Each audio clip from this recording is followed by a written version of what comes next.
Tuloy na raw ang pagbabalik acting ng kapamilya actress na si Erich Gonzalez na matagal nang tumigil sa pag-aartista.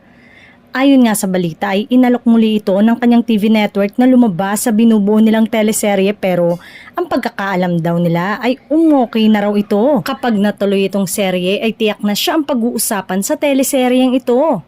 Ang title daw ng project na tampok ang magandang aktres ay may connect sa kagandahan at maganda raw ang kwento.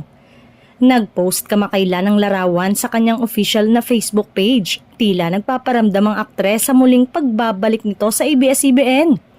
Bumaha naman sa comment section ng post na Erich ang pagbati at komento na ito na nga ba ang hudyat na tuluyan ng magbabalik muli ito sa showbiz sa Kapamilya Network.